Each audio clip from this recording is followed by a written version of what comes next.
प्रणाम सभी को। स्वागत है आध्यात्मिक ज्ञान चर्चा सत्संग में। आज की जो चर्चा का विषय है हमारे समक्ष, जन्म के साथ ही एक बात जो सबसे निश्चित है वो मृत्यु है। फिर भी जीव मृत्यु से भयभीत होकर इससे बचने का उपाय क्यों करता है? आत्मज्ञानी की मृत्यु कैसे होती है और जन्म मृत्यु पर आपका दृष्टिकोण क्या है, ये जानने का यहाँ पर भाव है। यही है आज की चर्चा का प्रथम विषय। दूसरा विषय जो है आज की चर्चा का वो है वास्तविकता और भ्रम। ये जो दो बातें हैं और अक्सर ये दो शब्द जो है वो इतना ज्यादा जो है वो साधकों के लिए मतलब कठिन जो है जिसे कह सकते हैं। कई बार वास्तविकता ये है वो है, पर नेति नेति ये नहीं वो नहीं। आखिर क्या है ये वास्तविकता? और अगर हम भ्रम के विषय में अगर हम बात कर रहे हैं तो ये भ्रम आखिर है क्या वास्तव में? और ज्ञान मार्ग में किस तरह के जो है वो भ्रम अक्सर जो है वो साधकों को सताते भी है।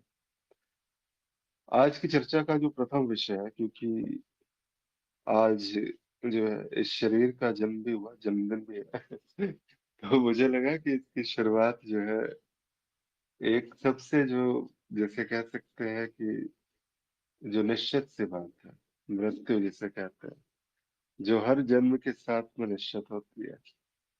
तो इस सुबह की शुरुआत इसी प्रकार की सत्संग से हो और आप जैसे साधकों का जब साथ में होता है तो वैसे ये जो भी है, क्योंकि दिन भर तो ये याद दिलाया जाता है।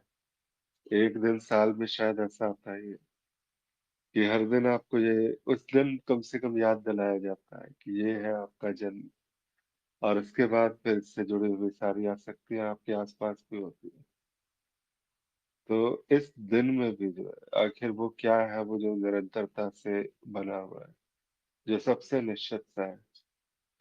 कोई कहते हैं कि अरे तुम्हारा तो एक वर्ष बीत गया जन्म का, तो मोमबत्ती फूक दिए तो बहुत बढ़िया किए, अब तो हो गया। यहाँ पर जो है वो बात हो गई तुम्हारी।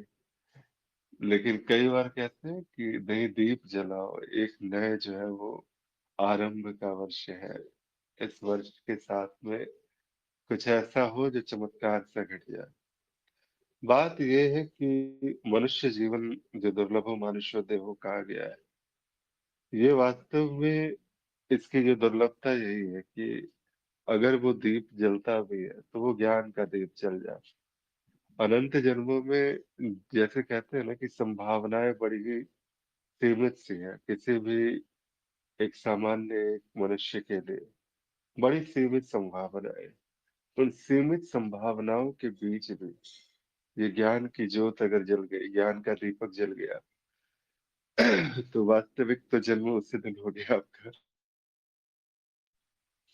और जब तक ये ज्ञान का दीप है जल प्रज्वलित है, तब तक ये वास्तविक जो है वो फिर इसके बाद तो बस इतनी सी बात है कि न जन्म है न मृत्यु है।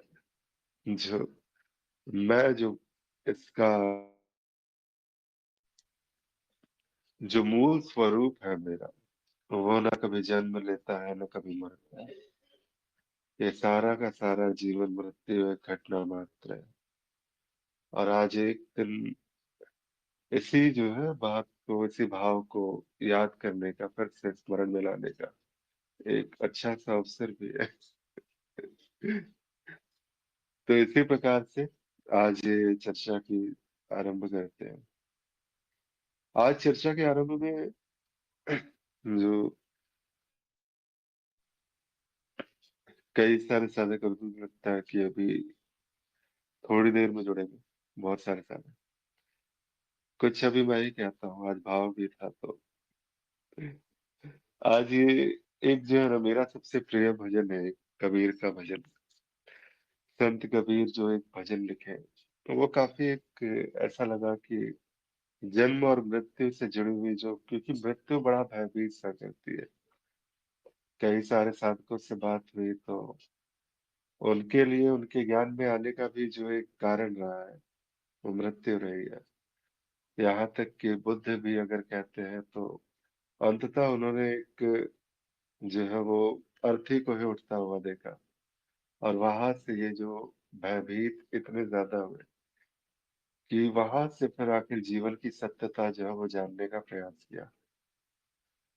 अंत में जब कहते हैं ना कि जब ये अंतिम क्रिया भी होती है तो वहां पर भी याद दिलाया जाता है। पहले ये कहा जाता था जीवन मृत्यु सत्य है, बाद में फिर ये भाषा जो है वो बदली और राम नाम सत्य है, इस प्रकार से बार बार तुम्हें याद दिलाने का प्रयास होता है कि क्या सत्य है। और ये देखिए बात यह है कि अगर जीवन सत्य सा लगता है तो मृत्यु भी उतनी ही सत्य सी होगी। और इस जीवन मृत्यु की जो जुड़ी हुई अवधारणा है, इसको तोड़ने के लिए संत कबीर का ये जो भजन था, साधु रे ये मुर्दों का गाँव, पीर मरे पैगंबर मरी है, मरी है जिंदा योगी, राज अमरी है परज अमरी है, मरी है वैद्य और रोगी, साधु रे ये मुर्दों का गाँव। चंदा मरी है सूरज मरी है, मरी है धरणी आकाशा, 14 भुवन के चौधरी मरी है, इन्हीं की का आशा, साधु रे ये मुर्दों का गाँव। आगे कहते हैं, 9 हूँ मरी है 10 हूँ मरी है, मरी है सहज 88, 33 कोटि देव मरी है, बड़ी है काल की बाजी, साधु रे ये मुर्दों का गाँव। ये जो है ना अभी थोड़ी आवाज अभी सही भी नहीं है, इसीलिए बस नहीं तो अभी तो जरूर गा के ही सुनाता आप लोगों को अच्छे से। ये जो है अभी भजन जिसमें गहराई में अगर उतरते हैं, वास्तव में यही है कि बड़े बड़े सिद्ध और योगी, ऐसे ऐसे योगी जिनके चरणों के स्पर्श से जो है कहते थे कि मृत व्यक्ति भी जीवित हो उठता था, वैसे वैसे योगियों की भी चिता जली है तो बिल्कुल सामान्य सी ही उनकी अंतिम गति भी हुई तो उसी प्रकार से ही हुई। तो ये जितना भी है, जितना भी शरीर को पूज ले आदमी, जितना भी शरीर को संभाल के रखा जाए, अंततः जो एकमात्र सत्य जो आने वाला है, जो बिल्कुल निश्चित सा है कि ये तो होगा ही होगा, और वो सत्य है मृत्यु। चाहे आप इससे कितना भी बचने का प्रयास करें, कितना भी टालने का प्रयास करें, वास्तव में ये प्रयास करता कौन है इस मृत्यु से बचने का? और बार बार जो है वो आसक्ति की डोर को कस के पकड़े हुए, यही तो जीवन है और यही तो मेरा संसार है, इसको पकड़े हुए और उस मृत्यु की ओर देखना भी नहीं चाहता है। एक कहते हैं ना कि मूल वृत्ति जो है वो मनुष्य शरीर में, वो वृत्ति है रक्षण की वृत्ति। इसी वृत्ति से बंधा हुआ है ये जीव। और ये रक्षण भक्षण प्रजनन तो कहते तो है, लेकिन भक्षण भी है तो वो भी रक्षण के लिए हो रहा है, प्रजनन भी है तो वो भी एक प्रकार से जो मूल अगर देखा जाए तो रक्षण ही है। तो ये जो रक्षण की वृत्ति है इस जीव में, इसकी वजह से जो है ये सहज रूप से जो है वो मृत्यु की जो है और देखने का प्रयास नहीं करता। वो हर पल जो है वो चाहता है कि ये जीवन बिल्कुल शाश्वत सा बना रहे, ऐसे जीवन की मिथ्या जो है वो कभी समाप्त ही ना हो। कोई कहता भी है कि ये जीवन जो है ये बिल्कुल मिथ्या सा है, मेरा तुम्हारा कभी जन्म हुआ भी नहीं। लेकिन जब जब ये आसक्तियां सताती हैं, जब जब संसार में परिवार में सब लोग आपको घेरते हैं, आपको याद दिलाते हैं, तब तब ये बात जो है वो अजीब सा लगता है कि नहीं, ऐसा ही तो है ये जीवन तो बिल्कुल जो है परम सत्य सा है ये सारा कुछ जो है। और इसके बाद जब जीवन सत्य है तो मैं मृत्यु की ओर देखूं तो कैसे देखूं, जबकि उससे जन्म के साथ में जो निश्चित है वो है मृत्यु। हर जन्म जिसका भी जन्म हुआ है उसका तो विनाश निश्चित है। ये कई बार कहा गया है, श्रीमद् भगवत पुराण में भी कहा गया, पुराणों में, वेदों में, न जाने कितने ही शास्त्र हैं, सभी के सभी शास्त्र भी भरे पड़े हैं। और बार बार, हर बात जो है वो संतों के मुख से, जो भी ज्ञानी जन है उनके मुख से आप अक्सर ये सुनेंगे। यहाँ तक कि कृष्ण ने भी उस विश्व रूप में ये कहा कि ना तुम्हारा कभी जन्म हुआ है, ना तुम्हारी कभी मृत्यु होती है। लेकिन फिर भी जो है हम उस ओर देखने का प्रयास नहीं करते हैं। ये रक्षण की वृत्ति ऐसे ही कार्य करती है, और बार बार जीवन की जो आसक्तियां है वो इतना कस के बांध लेती है कि हम इससे जीवन की जो कहते हैं ना कि जीवन का जो सम्मोहन है उससे हम बाहर नहीं आ पाते, सम्मोहित से हो जाते हैं इस जीवन के दृश्य में, इस सारे संसार में। और हर बार ऐसा लगता है कि पुराणों में तो ये जिक्र भी है कि जब जब जीव का जन्म होने वाला होता है तब तब वो बस यही कामना करता है कि मैंने इतने जन्म बर्बाद किए, अब इस जन्म में जब मैं जाऊंगा तो मैं बिल्कुल ऐसा कुछ जो है आध्यात्मिक साधना, कुछ ऐसी चेष्टा करूंगा कि मेरा ये मनुष्य जीवन जो है, जो दुर्लभ मनुष्य देह, जो इतने दुर्लभता से प्राप्त होता है, ये सफल हो जाएगा। और फिर आते हैं, फिर आसक्त हो जाते हैं, फिर उस मृत्यु से भयभीत से रहते हैं, और इतने ज्यादा भयभीत रहते हैं कि उस ओर देखते भी नहीं है। तो ये निरंतर ये चलता रहता है, ये इस प्रकार से ये जो बातें हैं, ये किसी भी सामान्य जीव के लिए। लेकिन इसकी कृपा भी बड़ी है कि ये जो भय जो है, कि इससे जो बचने का उपाय अक्सर जब ढूंढा जाता है, संसार में तो मिलता नहीं है। संसार में जो सांसारिक उपक्रम है वो तो हम सारा प्रयोग करके देख ही लेते हैं। बहुत सारे लोग हैं, अलग अलग वैज्ञानिक प्रयोगों के द्वारा भी जो है स्वयं को सोचते हैं मैं किसी प्रकार से अमरता को प्राप्त करूं। लेकिन ये जो भय है एक कृपा के रूप में भी आती है, और आध्यात्मिक जो प्रयास है उस ओर जो है वो एक जीव की गति होती है, सहज रूप से इस भय से भयभीत होकर के। तो जिस वक्त जो आध्यात्मिक जो झुकाव होता है, जैसे बुद्ध को हुआ कि मृत्यु का भय ही देख करके उन्हें ऐसा लगा कि जीवन की मिथ्या जो है वो वहां पे स्पष्ट हो पाई। मृत्यु नहीं होती तो जीवन फिर ये ऐसा ही नाटक जो है निरंतर सा चलता रहता। बंधे हुए थे कहाँ पर ये, कहते हैं माया में कृपा भी है, तो यही कृपा है वो, कि जीवन तो एक कृपा तो हुआ ही हुआ, लेकिन एक परम कृपा जो मृत्यु के रूप में सामने आती है, और वही बार बार ये एहसास कराता है कि तुम्हारा जो जन्म था वो देख लो कितना सीमित सा है। ये सारा का सारा परिवर्तन जो हो रहा है, जिसको तुमने अपना माना वो सब एक दिन छूट जानी है। तो वही है। अगर किन्हीं को इससे भय लगता है तो बिल्कुल बचने का उपाय करना चाहिए, और संसार में बचने का उपाय नहीं होगा, उसके लिए एक आध्यात्मिक मार्ग पे आना होगा। और अगर जो है ज्ञान मार्ग पे आना हुआ तो बस से 2 मिनट का काम है। सीधा जो है यहाँ दिखा दिया जाता है कि देख लो, ना तुम्हारा कभी जन्म हुआ, ना तुम्हारी कभी मृत्यु हो सकती है। तो इसी प्रकार से इसको देखा जा सकता है। अब कहते हैं आत्मज्ञानी की मृत्यु कैसे होती है। बिल्कुल वैसे ही होती है जैसे अन्य सांसारिकों की होती है। अभी कहा भी गया कि बड़े बड़े सिद्ध योगी जिनके चरणों के स्पर्श से मृत व्यक्ति भी जिंदा हो जाते थे, तो वो भी जो है उनकी भी चिता उसी प्रकार से जली जैसे एक सामान्य की जलती है, सामान्य सांसारिक की जलती है। वो भी धरती में अगर दफन हुए तो उनकी भी समाधि वैसी ही बनी जैसे किसी सामान्य सांसारिक की होती है। शरीर की गति से जीवन मृत्यु जो है वो निश्चित अगर हम करना शुरू करें, जो खुद एक परिवर्तनशील अनुभव मात्र है। जहां आत्मज्ञान घटित हुआ वहां जीव बचा का, किसी जीव को ये ज्ञान थोड़ी होता है। कहते हैं कि तो फिर आप कैसे कहते हो कि मैं आ जाऊंगा और मुझे आत्मज्ञान हो जाएगा?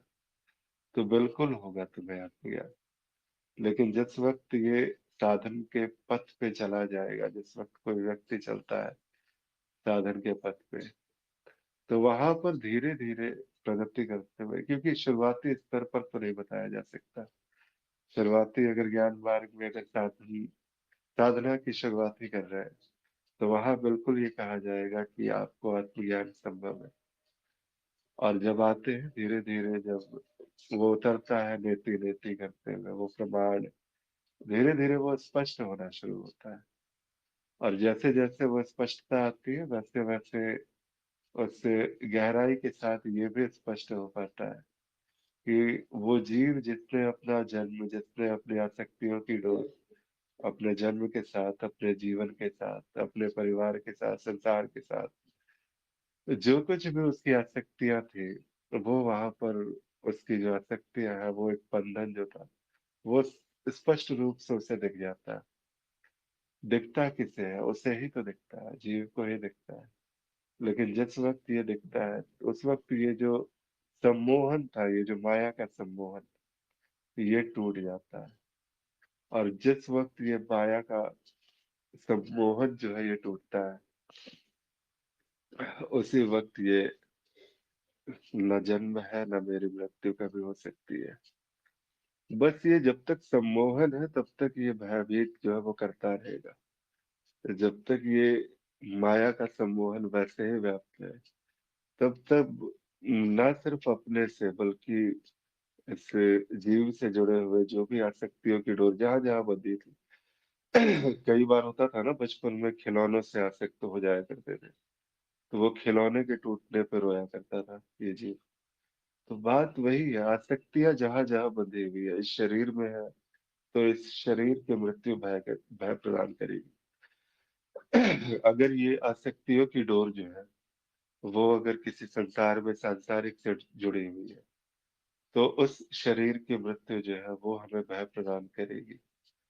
कुछ भी है संसार में, कुछ भी जिसे कस के पकड़ा हुआ है, उसका छूटने की जो संभावना है वो भयभीत करी जाएगी। लेकिन जहां वो आत्मज्ञान घटित हुआ, जहां वो अज्ञान का नाश हुआ, अज्ञान यही तो है कि वास्तव में सत्य में जानने योग्य क्या है। कल ही एक चर्चा हो रही थी, उसमें आया भी था कि सत्य में आखिर जानने योग्य क्या है। तो जानने योग्य वही है जो आपका ज्ञान है, जो आपकी आसक्तियां है, जो आपका बंधन है। सिर्फ वही है जो जानने योग्य है। जिस वक्त आपने उसे जान लिया, उस वक्त आप उस बंधन से मुक्त हो गए। अब ये सारा का सारा, ये जो कुछ भी चल रहा है घटनाक्रम, वो अब उतना जो है वो भयभीत नहीं कर सकता। आत्मज्ञानी तो वैसे भी जो है वो मृत्यु की आंखों में आंखें डाल करके मृत्यु को भी जीता है। वो उससे भयभीत कहाँ से हो सकता है? तो ऐसे ही इसको देखा जा सकता है। कैसे होती है? तो बस सामान्य तरीके से ही होती है। लेकिन आत्मज्ञानी की मृत्यु होती भी है क्या वास्तव में? तो बस अगर तुम्हें शरीर दिखता है तो वो मृत्यु दिखेगी, नहीं तो जहाँ वो ज्ञान घटित हुआ, वैसे ही वो जीवन मृत्यु की मिथ्या का बोध वहां पर सतत रूप से व्याप्त है। तो इसीलिए वो तो उसी वक्त इस जन्म मृत्यु की अवधारणा से मुक्त हो चुका है। जन्म मृत्यु पर आपका दृष्टिकोण क्या है?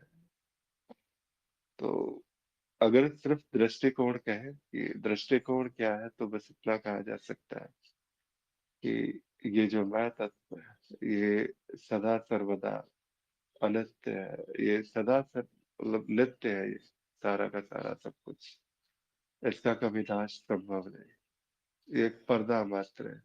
और ये जीवन मृत्यु एक घटना की तरह इस पर्दे पर चित्र की तरह जो है उकेरी जा रही है।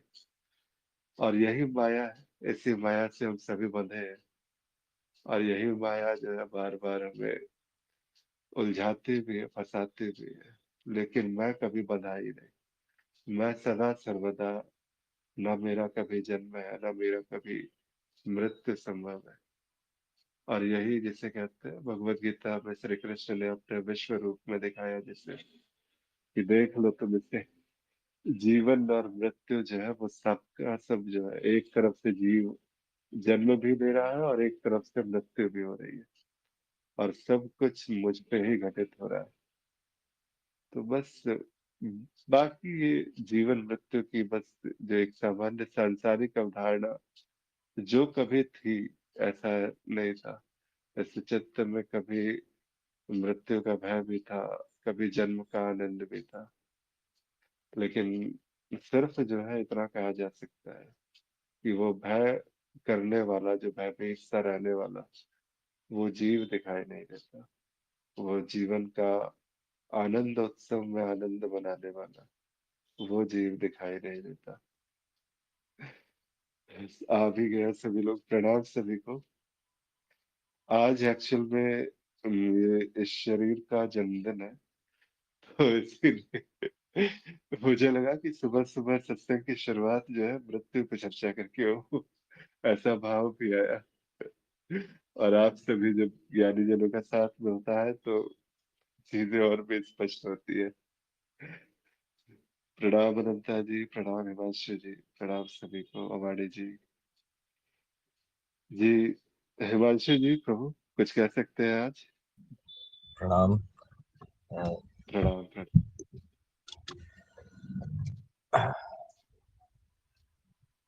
आज जन्म के साथ एक एक ही बात निश्चित है, वो है मृत्यु। फिर जीव मृत्यु से भयभीत हो इससे बचने का उपाय क्यों करता है?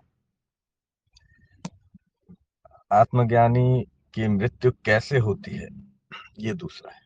तो पहले जो विषय है कि मृत्यु का भय। मृत्यु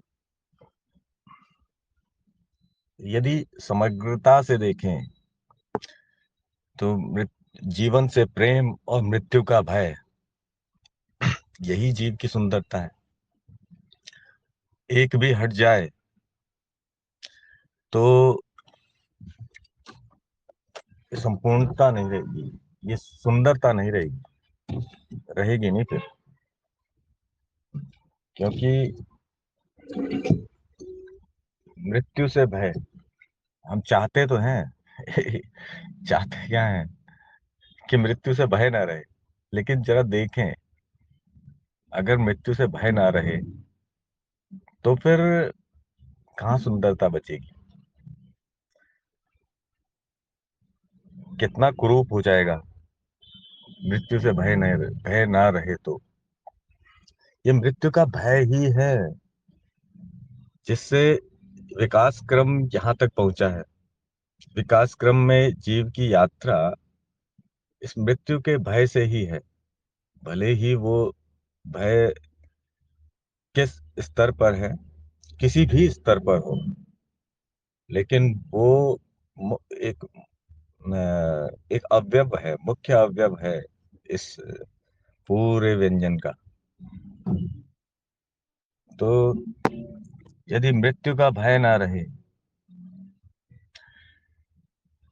तो जीवन से प्रेम भी नहीं रहेगा।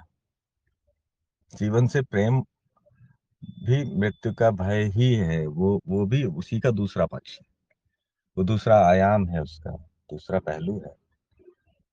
तो मृत्यु का भय देखते हैं। मृत्यु का भय जीवों में जो विकास क्रम में जिन्हें आप उसे आज देख पाते हैं, जिस प्रकार से आप देख पाते हैं जीवन को, ये मृत्यु का भय ही है जिसने उसे इस प्रकार से बनाया है। मृत्यु यानी परिवर्तन, समाप्त होने का, समाप्त होने का। तो समाप्त होने से क्या क्या अस्तित्व ने दिया है? प्रतिकृति, प्रतिकृति बनाना, प्रतिकृति बनाना, ये भी मृत्यु के भय से ही उत्पन्न हुआ है। ये जो आप देखेंगे, जितना भी अस्तित्व में सुंदरता आपको दिखाई देती है, इसके पीछे तो मृत्यु का भय है। जो आपको पुष्प दिखाई दे रहे हैं वो भी मृत्यु का भय है। जब उसके मूल में जाएंगे तो आपको दिखाई देगा कि ये तो मृत्यु का भय है, जिसे आप, नाम भले ही आपने भय दे दिया है, लेकिन वो कितना सुंदर है कि उस मृत्यु के भय से पुष्प खिल रहे हैं, उस मृत्यु के भय से पेड़ों में फल लग रहे हैं, उस मृत्यु के भय से व्यक्ति, जीव जीव स्वच्छता रखता है, उस मृत्यु के भय से, ये सब मृत्यु का भय है। या इसे दूसरे शब्दों में कहें तो जीवन से प्रेम। ये आपका दृष्टिकोण है कि आप इसे कैसे देखते हैं। मृत्यु का भय और जीवन से प्रेम दोनों एक ही चीज है। शब्द अलग है, दोनों एक ही चीज है। तो दो, एक ही चीज को दो तरह से कहा गया है। तो इसमें हम अवधारणाएं ये व्याप्त होती है कि मृत्यु से भय को नकारात्मक मान लिया जाता है, जबकि वो नकारात्मक नहीं है। मृत्यु का, जैसे यदि कल्पना की जाए कि मृत्यु का भय ना रहे तो क्या हो सकता है, क्या, और जो होगा क्या वो सुंदर होगा, और कितना सुंदर होगा। छोटा सा उदाहरण लें, यदि पीड़ा ना हो, जैसे बालों में पीड़ा नहीं होती है, तो हम क्या करते हैं, उसे काटते हैं और हमें पीड़ा नहीं होती है, तो कैसे भी काट लेते हैं, फर्क नहीं पड़ता है, क्योंकि पीड़ा नहीं है। यदि शरीर में भी पीड़ा नहीं होती तो शायद उसे भी काट छांट के क्रूप बना देते हैं, जैसे बालों को बनाते हैं, कुछ यहाँ से काट लिए, कुछ ऐसे काट लिए, किसी ने लंबे कर लिए तो किसी ने किस प्रकार से काट लिए। यदि उंगलियों में पीड़ा नहीं होती तो उंगलियां भी काट के ऐसे ही बना रखी होती। मुख में नहीं होती तो हो सकता है मुख में भी दो चार छेद करे हुए होते। ये देखा जा सकता है कि प्रकृति ने जो दिया है वो सब कृपा है, प्रेम है। वो मृत्यु, जिसे मृत्यु कह रहे हैं, वो इसको बनाए रखने का मूल मूल अवधारणा है, जो जीवन को बनाए रखने के लिए मिली है, वो मृत्यु है। यदि मृत्यु का भय ना हो तो जीव कुछ भी ना करे, कुछ भी ना करे, ये श्वास भी क्यों ले, और ये प्रक्रियाएं भी क्यों हो उसमें। मृत्यु का भय है, वो नहीं चाहता मृत्यु। ये नहीं चाहना, ये चाहना, जीवन को चाहना और मृत्यु को ना चाहना, देखिए इससे क्या क्या फलित हो गया है, क्या क्या घटित हो गया है। ये कब दिखाई देगा? ये तब दिखाई देगा जब इससे बाहर आत्मज्ञान तक पहुंचेगा। आत्मज्ञान पर पहुंचकर ये दिखाई पड़ता है कि मृत्यु के भय ने इसे क्या दिया है। मृत्यु के भय ने इसे चलना सिखाया है, बचना सिखाया है, और सभी प्रक्रियाओं के पीछे मूल रक्षण की प्रक्रिया है। मूलभूत जो प्रक्रिया है, मूलभूत जो वृत्ति है वो रक्षण की है। और रक्षण की वृत्ति ने क्या कुछ नहीं दे दिया इसे, क्या कुछ नहीं। ये अध्यात्म, इसके मूल में भी मृत्यु का भय है। तो अंततः ये अध्यात्म भी उसी का ही फल है, मृत्यु के भय का फल है, जो कि बड़ा सुंदर है।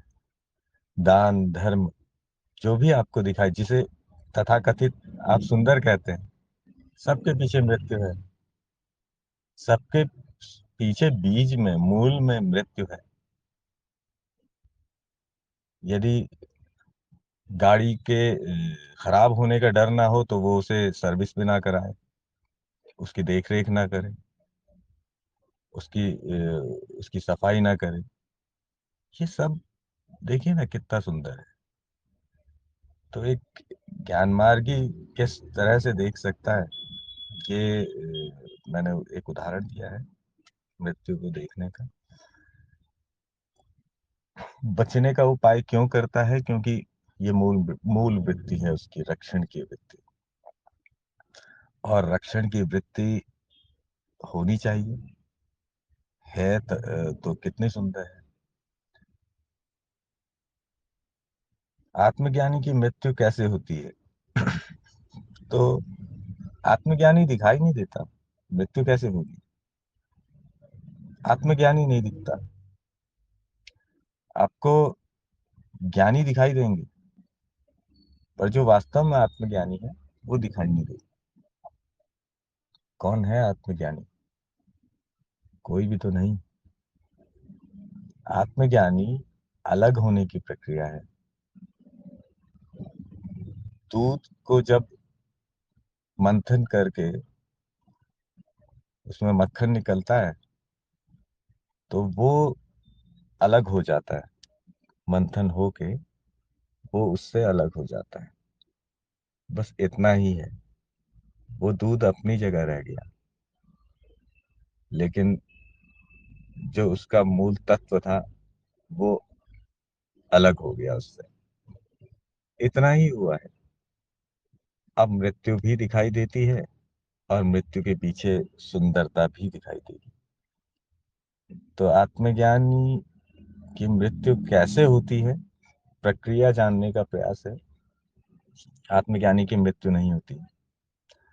आत्मज्ञानी मृत्यु को होते हुए देखता है, घटते हुए देखता है, परिवर्तन को। और वो हर पल देख रहा है उसमें, हर पल छोटी मृत्यु। जब वो सोता है, हर पल छोटा जन्म। जब वो जागता है, हर पल शरीर का बदलना, ये उसे दिखाई देता है। ये भी एक छोटी मृत्यु है।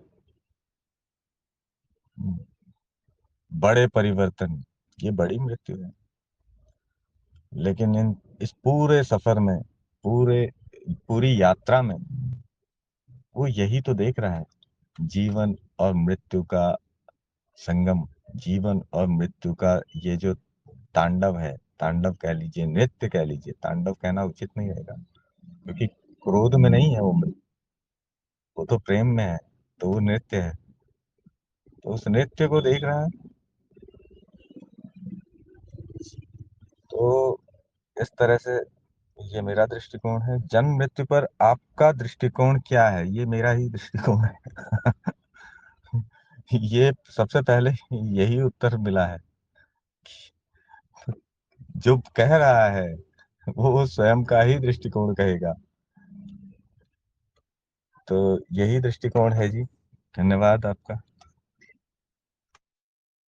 जी जी, बहुत बहुत धन्यवाद। आप जैसे ज्ञानी जनों का जब साथ मिलता है, जब दृष्टि पड़ती है, तो वैसे ही मृत्यु का सम्मोहन टूटता है फिर। माया का सम्मोहन जिसे कह सकते हैं। जी, और कोई साधक कुछ कहना चाहते हैं, या जो अभी तक कहा गया उस पर कुछ भाव व्यक्त करना चाहते हैं? आत्म प्रकाश जी, प्रभु, अनंता जी, कुछ भी?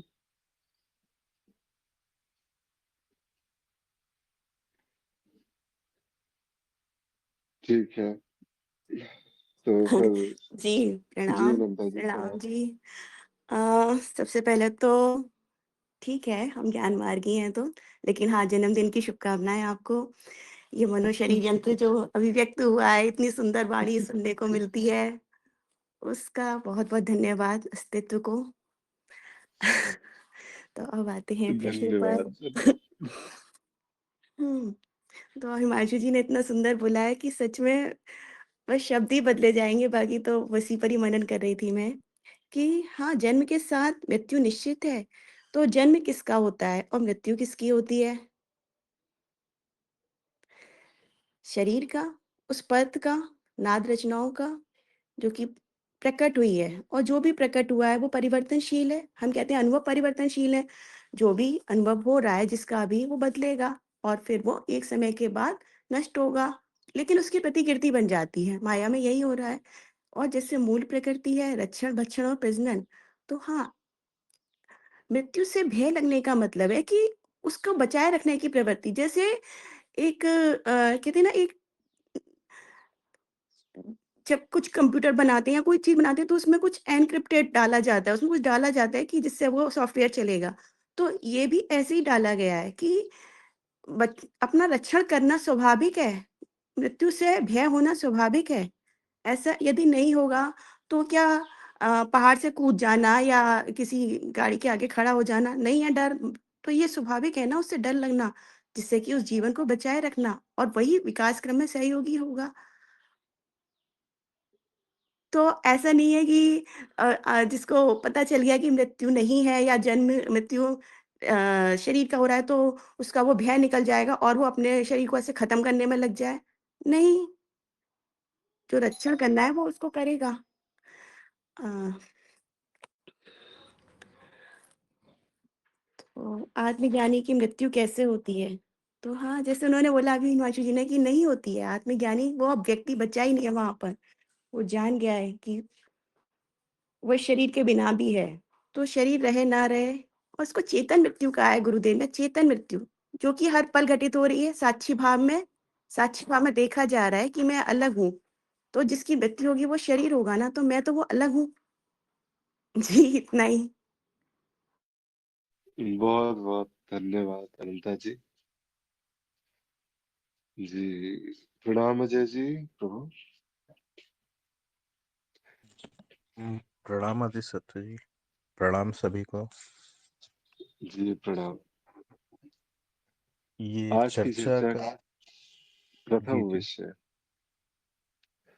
और आपकी जब वाणी से तो वैसे भी मृत्युंजय मंत्र प्राप्त ही हो जाएगा। तो बताइए। अरे ईश्वर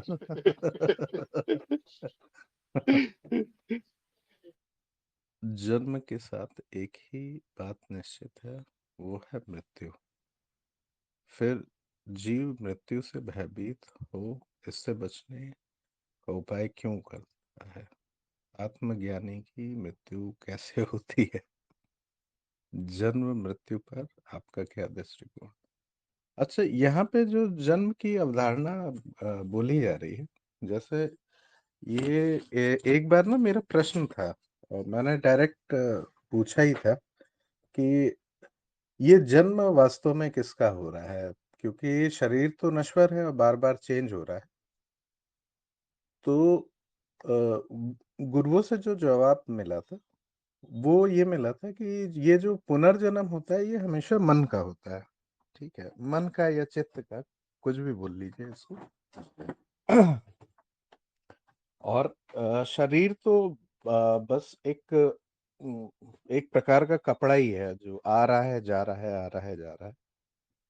अब होता क्या है कि जो भी जीव है उस वो जब पैदा होता है तो आसपास क्या होता है उसको बता दिया जाता है कि ये तुम्हारा नाम है, ये तुम्हारा शरीर है। तो उस मन को वो मन ही अपने आप को वो मान लेता है। जैसे मैं अपना एग्जांपल देता हूँ, जैसे मुझे बचपन से बताया गया मेरा नाम अजय है और मैं शरीर हूँ, पृथ्वी पे हूँ और यही मेरी पहचान है। तो जो मेरी वास्तविक पहचान थी वो एक प्रकार से छिप गई। और वो जो मैं का आवरण है या मन मन ने एक जो आवरण बनाया था, हमने मान लिया कि हम यही हैं। तो हमने उसको कभी मतलब अलग अलग ग्रंथों में कभी जीव बोल दिया गया, किसी ने मन बोल दिया, किसी ने माया का आवरण के कारण अज्ञान आ गया ऐसा बोल दिया। तो जन्म अ, तो हमेशा मतलब एक मन का हो रहा है बेसिकली, बार बार बार बार बार बार। और हो क्यों रहा है? क्योंकि कोई ना कोई इच्छा अतृप्त रह गई है, इसी वजह से बार बार उसका जन्म हो रहा है। या उसको अभी अभी तृप्त नहीं हुआ है, वो उसके भोग समाप्त नहीं हुए हैं। इसी वजह से वो मन बार बार बार बार उसको शरीर की आवश्यकता पड़ रही है और वो बार बार पैदा हो रहा है। और जन्म के साथ एक ही बात निश्चित है, वो है मृत्यु। हाँ, बिल्कुल। फिर भी जीव मृत्यु से, हाँ, जीव मृत्यु से भयभीत इसी वजह से है क्योंकि उसने मतलब अपना जो आलंबन है, या जो जो उसको उस समय लगता है जीव को कि वास्तव में उसका जन्म हो रहा है, और इसीलिए जब वो अपने जन्म को पूरी तरीके से प्रमाणित करता है अपने दिमाग में या अपनी बुद्धि में, तो निश्चित रूप से मृत्यु से भयभीत होता है। वो अपना स्वरूप नहीं जानता ना कि वास्तव में जन्म हुआ है या नहीं हुआ है। तो जन्म हुआ है, इसीलिए वो मृत्यु से भयभीत है। और इससे बचने का उपाय क्यों करता है? बस इसीलिए करता है क्योंकि उसने ऐसा, जीव को हमेशा लगता ही है कि उसका जन्म हुआ है, मृत्यु होगी और इसके बाद सब समाप्त हो जाएगा। यही उसका सबसे बड़ा भ्रम है। वो ये देख ही नहीं पा रहा है कि मतलब सिर्फ शरीर बदल रहा है, बाकी कुछ बदल नहीं रहा है। वही अनुभव है, वैसे ही है, हर एक चीज बिल्कुल वैसे ही है। लेकिन वो ये भूल गया है कि जिस कोई जन्म मृत्यु नहीं हो रही है, बस दृश्य बदल रहे हैं और वो स्वयं एक दृश्य है। वो ये पूरी तरीके से भूल चुका है, और पूरे संसार का जो केंद्र है उसने स्वयं को मान लिया है, स्वयं के बल्कि शरीर को मान लिया है। क्योंकि मृत्यु अगर कुछ कहा जाएगा, जैसे जन्म होना क्या हुआ, बस एक शरीर आया, उसको हमने जन्म होना बोल दिया। वो शरीर गया, उसको हमने मृत्यु बोल दिया।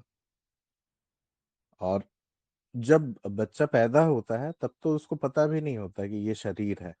ठीक है, आमतौर पे आपने देखा होगा, बहुत जो आत्मज्ञानी हो गए, जो मोक्ष बोध को उपलब्ध हो गए, वो बच्चों जैसे हो जाते हैं। तो वो बच्चों जैसे हो भी इसीलिए जाते हैं क्योंकि उनका आलंबन शरीर से तो पूरी तरीके से हट गया, इसीलिए बच्चे जैसे हो गए। अच्छा, आत्मज्ञानी की मृत्यु कैसे होती? नहीं, आत्मज्ञानी की मृत्यु, आत्मज्ञानी की मृत्यु नहीं होती। आ, आत्मज्ञानी है तो मतलब वो जान ही गया है कि वो कभी पैदा ही नहीं हुआ, तो वो मरेगा कैसे? नहीं हो सकती उसकी मृत्यु। हाँ, जिसको आत्मज्ञान हुआ है वो आत्मज्ञानी नहीं हुआ है, एक प्रकार से उसकी तो मृत्यु हो सकती है।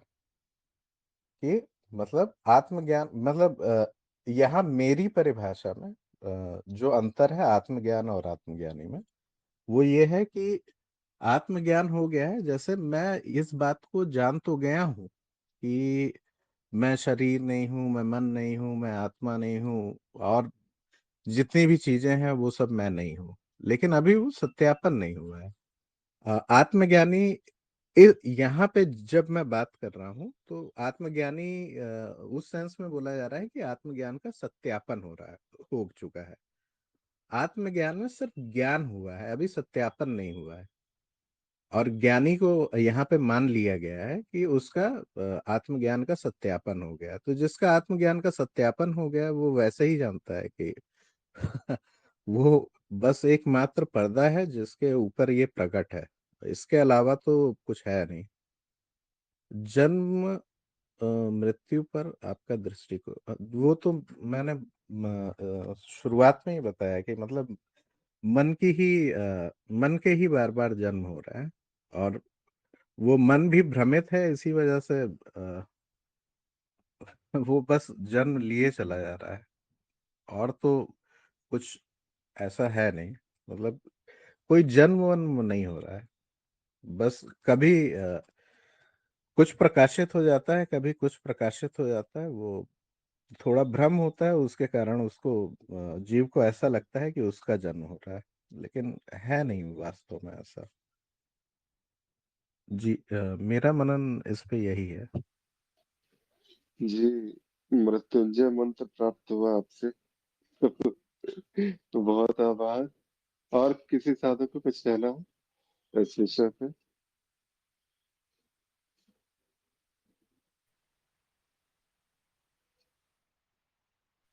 जी कृष्ण प्रिया जी कहिए। प्रणाम जी, प्रणाम। आपको आज जन्म दिवस की हार्दिक शुभकामनाएं। जन्म के साथ एक ही बात निश्चित है कि वो मृत्यु है, फिर भी मृत्यु से भयभीत हो, क्योंकि माया में व्यक्ति होगा, क्योंकि जिसे जो माया में है उसे जन्म और मृत्यु दोनों ही भयभीत करेगी।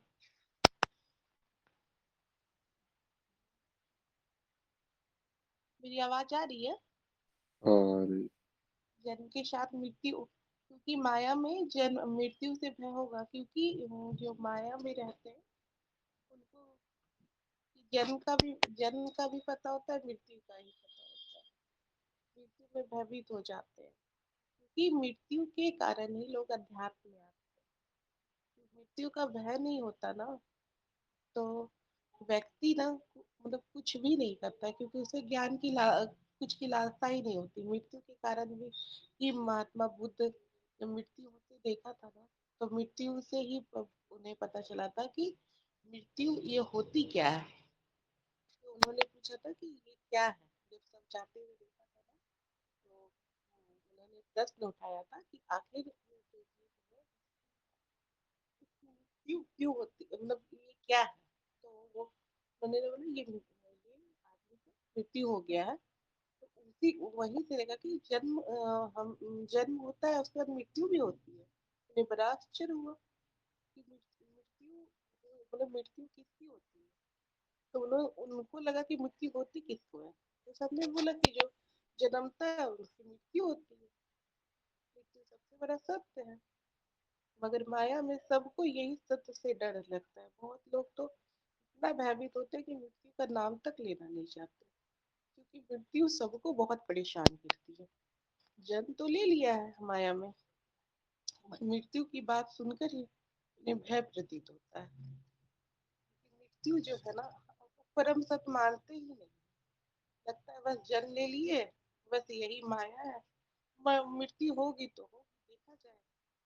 मगर और जब हम आत्मज्ञानी की मृत्यु की बात करें, तो आत्मज्ञानी की मृत्यु कभी होती ही नहीं है, क्योंकि उसे सत्य का पता चल जाता है। ना इस शरीर का कभी जन्म हुआ है, ना मृत्यु होती है, क्योंकि वो जैसे घटना मात्र है। जैसे बोली अनंता जी ने बोला ना, जैसे वस्त्र बदला जाता है ना, वैसे ही कहते पहले तो मतलब बताया जाता है कि आत्मा में मतलब कि वस्त्र बदलते हैं ना, तो आत्मा भी शरीर बदलती है। और हम आत्मज्ञानी की दृष्टि से बोले तो वो भी नहीं होता, ये घटना है।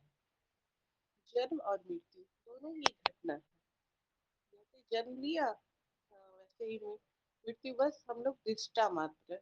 बस हम लोग जन्म लेते हुए भी हमने देखा ही होगा, तो उस समय हमें इस बात का ज्ञान नहीं था कि हमारा जन्म हो। मन मृत्यु को भी बोलते हैं ना कि ज्ञानी अगर मतलब देख ले, क्या ज्ञानी अगर बोलते हैं ना, अनुभव है ये। मृत्यु भी एक अनुभव है। ज्ञानी की मृत्यु तो कभी होती ही नहीं है। जन्म और मृत्यु दोनों ही अनुभव है। और जन्म मृत्यु का आपको क्या दृष्टिकोण? मेरा मेरा यही दृष्टिकोण है कि आत्मज्ञानी की मृत्यु तो कभी होती नहीं। और माया की बात करें तो माया में जन्म भी है, मृत्यु भी है, और ये जो उत्सव चल रहा है वो भी है। जन्म है पहली माया, उत्सव है दोहरी माया। मेरा यही दृष्टिकोण। जी, और किन्हीं साधक को कुछ कहना है आज की चर्चा के विषय पे?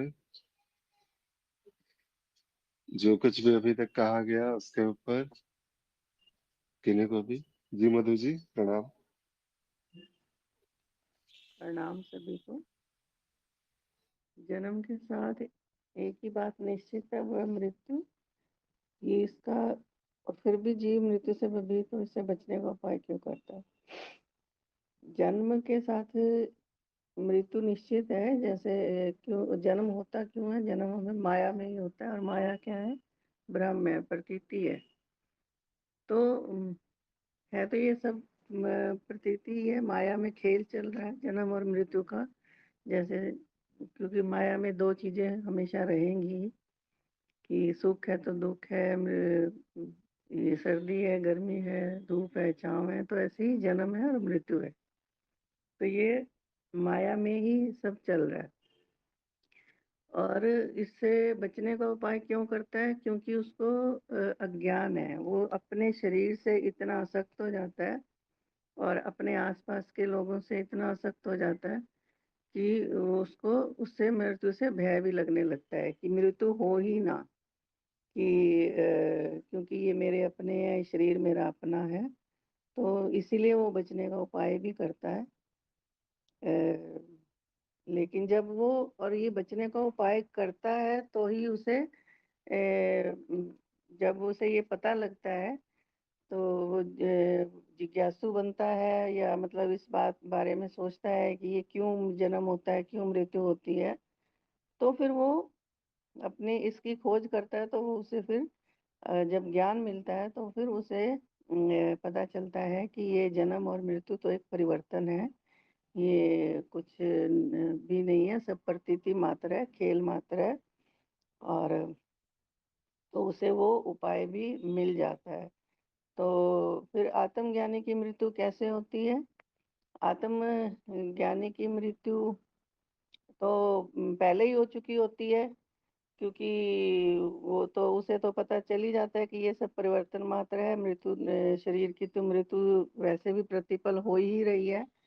और मन की मृत्यु होते ही उसकी तो मृत्यु हो ही जाती है। बस एक शरीर जिससे वो अपना प्रारब्ध भोग रहा है। तो अगर वो आत्मज्ञानी ये तो जीवन मुक्ति हो जाता है एक तरह से। तो उसकी मृत्यु को उसका उसको कोई फर्क या प्रभावित नहीं होता कि हाँ मेरी मृत्यु होनी है या नहीं होनी है, क्योंकि वो पहले से ही उसकी मैं की मृत्यु हो जाती है। और मैं की मृत्यु होते ही वो मुक्त हो जाता है, जीवन मुक्त हो जाता है।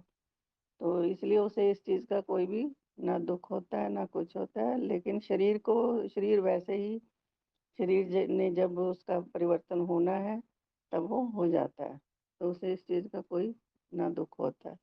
जन्म मृत्यु पर आपका दृष्टिकोण है? जन्म मृत्यु पर यही दृष्टिकोण है कि ना कोई जन्म है ना कोई मृत्यु है। बस इस चीज का जिसको अज्ञान है वही उससे भयभीत होगा। जिसको इस चीज का ज्ञान हो गया तो वो इस चीज से भयभीत नहीं होगा। वो इसको बहुत जन्म को भी आनंद से जिएगा और मृत्यु को भी आनंद से जिएगा। धन्यवाद। जी, बहुत बहुत आभार मधु जी। और किसी साधक को कुछ कहना है आज के इस चर्चा के जो विषय पे, प्रथम विषय पे? जी, तो फिर मिलते हैं फिर कल, समय भी हो गया। फिर कल सुबह 7 से 8 एक नए विषय के साथ। जी अजय जी, कुछ कहना चाह रहे हाँ, आपको जन्म दिवस की हार्दिक शुभकामनाएं। थे? वो धन्यवाद। वो जो मैंने उस दिन सुनाया था जन्मदिन वाला, एक वो फिर आप ही के लिए है। आप कहें तो मैं दोबारा सुना देता हूँ। जी, ये आदि सत्व जी के लिए है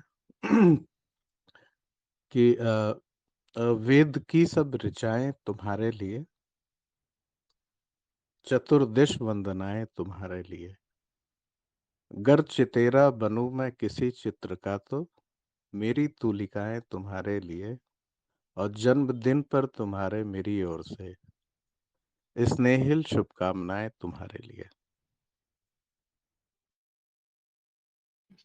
बहुत बहुत आभार, धन्यवाद अजय जी।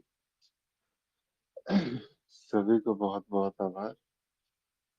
ऐसे ही हम लोग साथ जुड़ते रहें और ये ज्ञान चर्चा ऐसे ही चलती रहे, ज्ञान की गंगा बहती रहे और आप सभी के दृष्टिकोण से जो भी बचा कुचा ज्ञान है वो सब जो है वो उसका नाश होता रहे।